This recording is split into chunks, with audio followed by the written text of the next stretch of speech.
Hello, everybody, and welcome to another episode of the sad story of Emmeline Burns.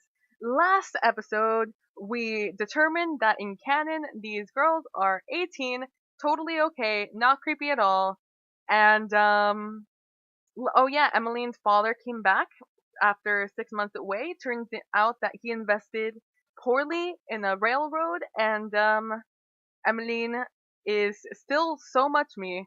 Like it is almost embarrassing. So now we left off with an ominous saying of I wish it could always be like this, basically. So let us continue with this tale of Emmeline Burns. Emmeline was dreaming, though she was not sure of what it was exactly she was dreaming of. Her dreams were mostly comprised of vague shapes and distorted sounds, as though she were viewing her own fantasy land from behind frozen glass or through a fine film of water. I mean, aren't those really the same thing? Sometimes, however, she dreamt of Cornelia. She always knew when she dreamt of Cornelia, because when she awoke, it was with a silly smile on her face and a soft flush across her cheeks. That was how she had realized she was in love. She was always thinking of Cornelia, even during the rare occasions when Cornelia was not beside her. Though Emmeline was only 14, you're 18, retconning that. She did not fully understand what love was. I don't understand what love is and I'm 23, so whatever. She did not need to. Why trouble herself over the intricacies of the four-letter word when she could instead be doing things that made her happy? Those things being chiefly talking to Cornelia, braiding her hair, making her blush, and kissing her her lips, her cheeks, her eyelids. Emmeline was not particularly picky. On this particular night, however, Emmeline did not awake to find sunlight streaming in through her window, half-formed remembrances of her love flitting through her mind. She did not wake during the morning at all. It must have been, I'm really getting creeped the fuck out. It must have been late at night because it was pitch black in her bedroom and she could not hear any birds. It was earlier than 5 then, she assumed, for she had no way of knowing if this was correct or not. It was so dark in her room she could not see the clock that hung on her wall, although she could hear its ticking. The first point she was aware of, other than the oppressive darkness, was that it was cold. The chill of winter was well and truly settling in, especially during the night, and she could no longer sleep with bare arms and a light coverlet as she had done before. Her summer sleepwear had been packed away at the back of her wardrobe, and the maids now set her winter nightgowns on her bed before she went to sleep, complete with puff sleeves and high collars.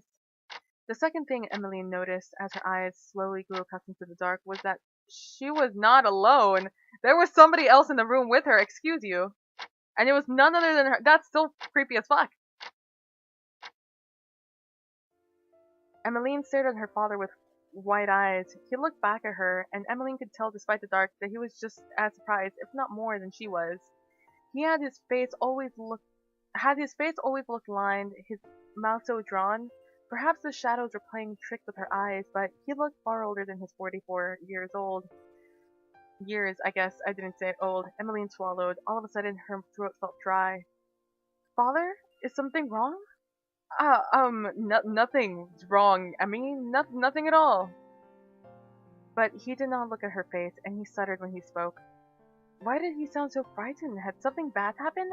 Emmeline could not think of any other reason why he would be in her room at such an hour, looking so very tired. No, tired did not even begin to describe it.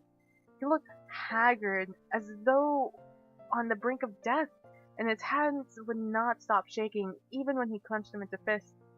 Emmeline sat up in bed, the covers falling about her body like a funeral shroud. That's not creepy AF, and looked at her father with concern. It isn't Mother, is it? Is she sick? Your mother? She's fine, Emmy. She should be sleeping now.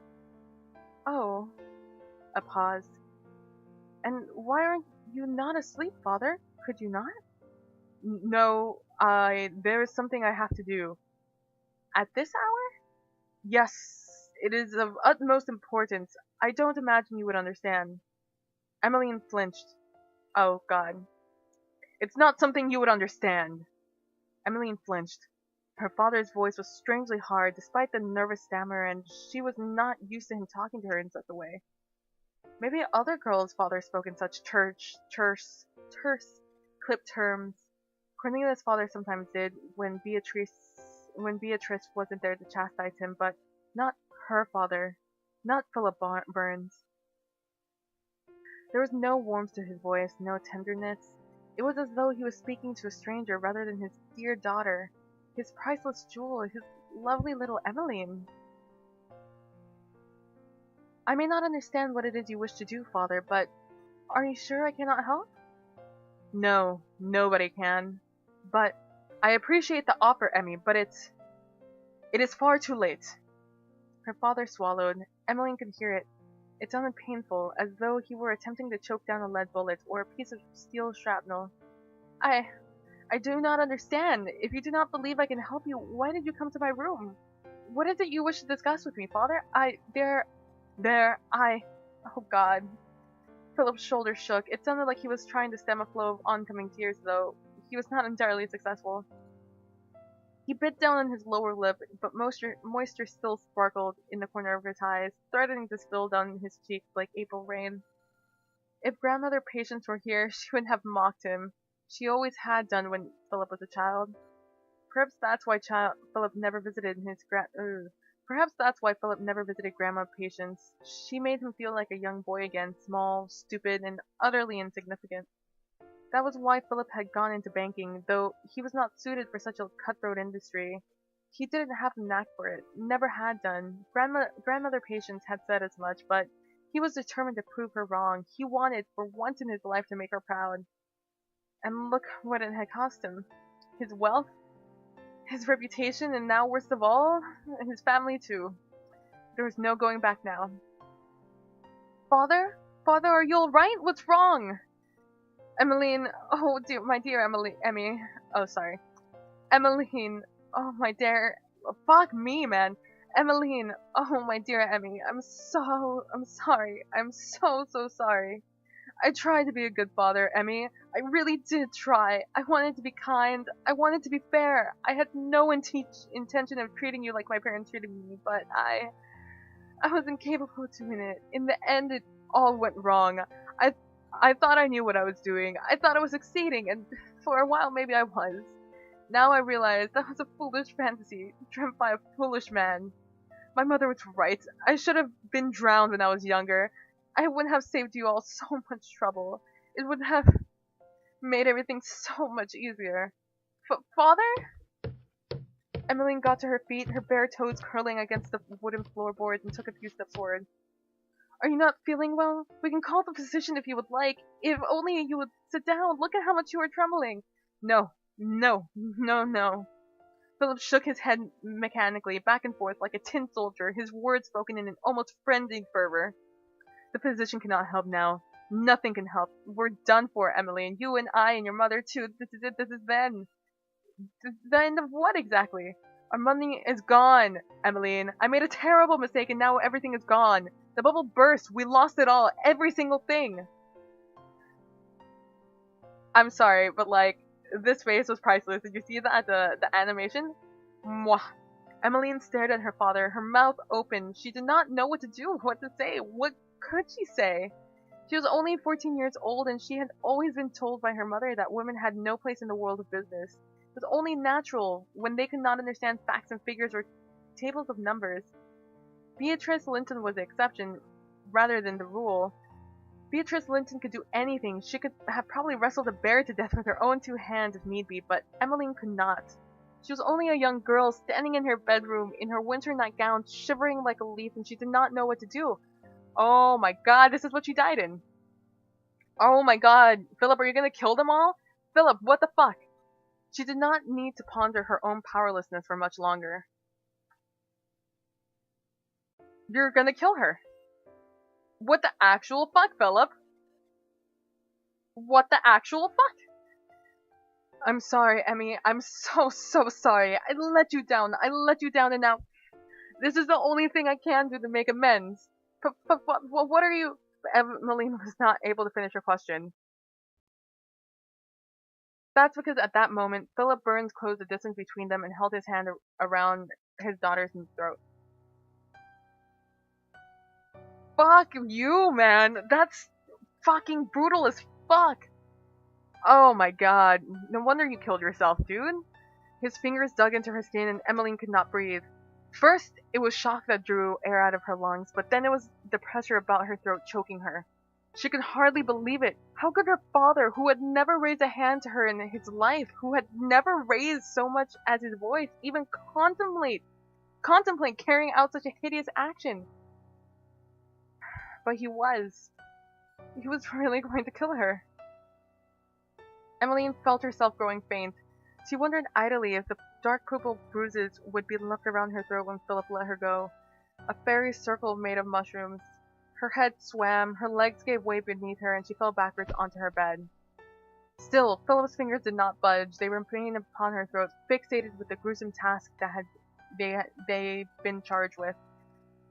It was almost as though Philip Burns had split in two. One half remained focused on the murder of his dear daughter, his beloved Emily, while the other, appalled at his actions, looked away with disgust.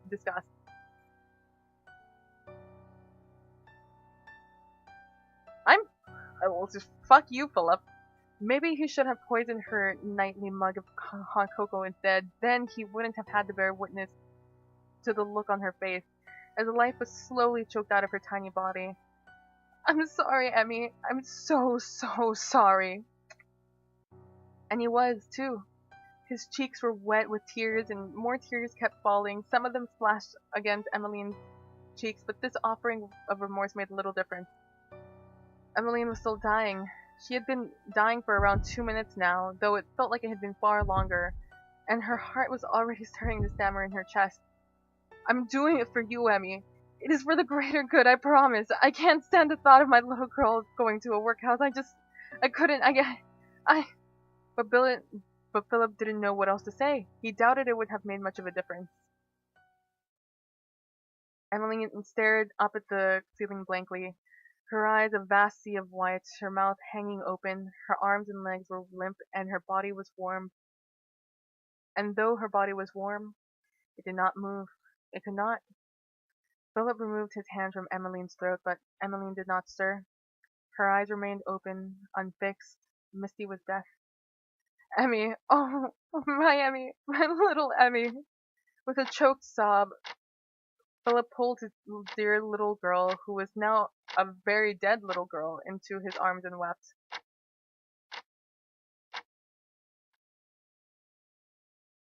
Oh, I forgot all about Toma. Jesus Christ. After that, Philip Burns killed himself. He set the house ablaze and slit his throat with a knife. Fuck, man. Philip Burns is a fucking savage. Killing his family with his bare hands? Slitting his own throat? Jesus. Torching the house may seem like something of a waste, but he had not. But if he had not, he would not have been buried with his wife and child. He had to make it look like an accident. Of course, Emmeline was not there to witness that, but she found out in due time. And that is the end of the sad story of Emmeline Burns. I opened and closed my mouth, but no sound comes out. I almost forgot her voice. I do not know what to say. I had already suspected it. Vague speculations about her. Jesus Christ, Toma. Vague speculations about her being an internet celebrity aside. But I have no doubts left in my mind after hearing Emily's story. This girl is no Emily. I knew she was no Emily from the moment she introduced herself. Emmeline holds one hand to her throat, rubbing it gently as though nursing a cold. I wish he had not choked me. Oh, they changed her name. I imagine he did it because he thought it would be less violent than stabbing me, but it took so long to die. 3 whole minutes. Worst of all, I could still think during that time. I could grieve. I could suffer. It gave me enough time to form regrets, and maybe that is why I could not die properly.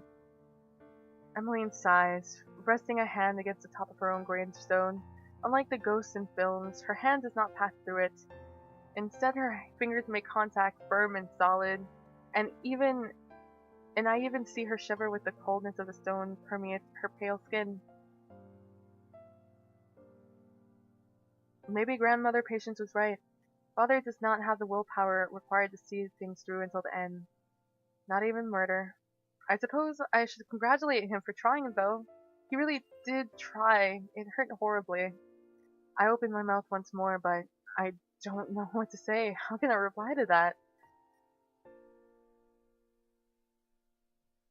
What must it have felt like being betrayed so deeply by your own dad? I don't know because I don't have one of my own. Of course, that isn't true in the strictest sense of the word. I'm not a product of divine conception, and a human man did have a hand in my existence. I don't feel like I have a dad, though. Mum never talks about him, and I never thought to ask. I know Mum doesn't like thinking about Saul Andrews, or that git, as she calls him when she is in a charitable mood. She calls him far worse when she's not, and I don't like thinking about him either. I don't have much to think about anyway. I've never met him before. I've only seen his face in photographs, and Mum threw away most of those away. Mum threw most of those away. I can't say I blame her, given how he reacted to the news of her pregnancy. Apparently he tried to coerce her into having an abortion, and when that did not work, he turned tail and fled, didn't even leave a note. What a git. I always thought I should hate Saul, but I don't even know him well enough for that. Instead, all I feel is an absence of a feeling, really. Apathy. Now I can't help but wonder, who has it worse? Even though I know making such a comparison is unfair. Is it Emmeline, whose dad loved her dearly, to such an extent that it wrung the life right out of her lungs? Or is it me, whose dad loved me so little he ran away before I was born, never tried to talk to me? They're both bad in their own ways, and if my mom had bowed to Saul Andrew's wishes, I would be dead too. The fact remains, however, that I am not. Okay, let's just backtrack on that. You wouldn't have existed to be dead, alright? It was, what is the word? It's like, it's like a, fuck, Schrodinger's cat. Technically, are you there? Are you not there? Do you exist? Do you not exist? We don't know. The fact remains, however, that I am not. Emmeline, meanwhile, is... Do you resent him? I do not know. I have had a lot of time to think about it, but I still can't come to a conclusion. Trying to describe it with words would seem inadequate somehow, but I am upset. I wish it had never happened. I know Father thought he had to do it, and I'm sure it took him a good deal of thought before he was able to consider killing me and my mother. He was not a violent person. I know it might sound cliched, but he did not even like killing moths or spiders, and yet a person like him, spineless, grandmother Patience said, was still able to murder his wife and child and slit his own throat. Our financial situation must have been bad if he thought that it was the only way he could save us. I don't profess to fully understand it myself, but there must have been some reason behind his actions. Men, not even the most hot-headed men, do not murder their wives and daughters on sudden whims or whispers from fairies. Also not true. He must have been in a difficult position, so I feel some sympathy, but at the same time, it just isn't fair. He never even asked me what I wanted, and I certainly did not want to die. I wanted to stay alive. There were so many more things I wanted to do. I don't know what things I wanted to do, not exactly, but I have my whole life ahead of me. I thought I could think about it later. I thought I would have enough time. But I was naive. I just wanted to spend more time with Cornelia. Even though I was young and I didn't understand a great deal about the world around me, I know that I loved her. I loved her with all of my heart. And then my father killed me, and that was the end of that. At least it should have been. I should have stopped loving her at that moment my heart stopped beating, but things are not always so simple. And do you know what happened to Cornelia? Bits and pieces. She was upset after I died, I think. She cried a lot. Then she grew older and was able to put what happened behind her. She'll be dead now. She must have been dead. She must have been dead for years and years. Emmeline smiled bitterly. Almost as long as I have. You didn't try to talk to her?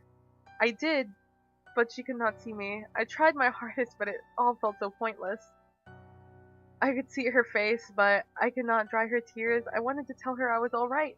As alright as a dead girl can be anyway. But there was nothing I could do. In the end, I decided to leave her alone. She had moved on and I knew I should too. Following Cornelia did not make her happy, and it definitely did not make me happy. It just made me feel even more alone. I have not left this graveyard in almost a century. There has been no reason to leave. I just stayed here and slept. A century might seem like a long time, but it slipped by rather quickly. Nobody could see me, so nobody bothered me. At least, until today. You are the first person I have met during the last 150 years who can see me. It is most peculiar. Well, I'm quite a peculiar person. I have always liked graveyards. Ah, yes. You told me that earlier. I remembered. You don't think I'm weird, do you? Perhaps a little, but I'm rather happy about it. If you were not weird, as you say. I don't think weird. I think the word weird had a different sentiment back in the 1800s. I might be wrong, but I feel like that's true. If you were not weird, as you say, you would not be able to see me, and I would still be alone.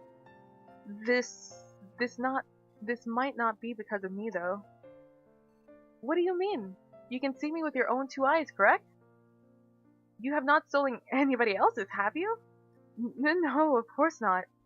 It's just, I owe my life to the people who came before me. Maybe these eyes were a gift from Rose Bradford. Rose? She's one of my ancestors. Apparently she was a medium. That's what Mother says anyway.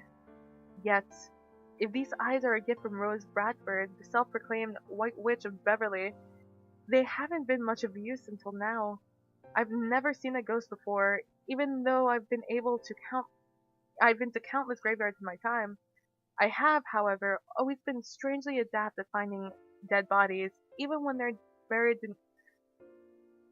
Does that mean you found dead bodies, like, that recently dead bodies? Like, are you like one of those dogs, like, that finds people who are missing? Anyways, buried beneath the earth. Does this mean something? Anything? Nothing at all? Maybe the whole world is crawling with ghosts, thicker than the fog that creeps around the ground, and they just never wanted to make my humble acquaintance. Perhaps they were hiding from me, sitting in the branches of trees or peeking out from behind the stained glass church windows, whispering to themselves. Why would they approach me for help anyway? I'm only a young girl, only 14. But Emmeline did. Was there a reason for that? Now that I think about it. The her you said I resembled. Oh, yes, well... You really do look like Cornelia. It took me quite by surprise. For a few moments I thought you really might be her. But that was wrong, of course. You're not Cornelia. You are your own person, Verity. No. My name isn't Verity. We both know that. And I don't know if I am my own person either. How could I be, given my name? Toma, a diminutive form of Thomas. Toma means to drink in Spanish. Of Thomas, picked because my real name was stolen 2 weeks before I was born. Andrews, a last name given to me by my dad, not as a gift but as an afterthought, like a balled up pair of socks for Christmas. Why would you give your daughter her bastard father's, like... Anyways, moving on. And that's where I'll leave it for today. So, that was a fucking roller coaster of an episode, guys. Jesus Christ, man. Fucking terrible, savage, fucking Philip. Jesus. Alright, guys. Thank you guys for watching. I really appreciate it. Don't forget to be nice to each other. Don't forget to be compassionate. And I will see you guys in the next one. Bye!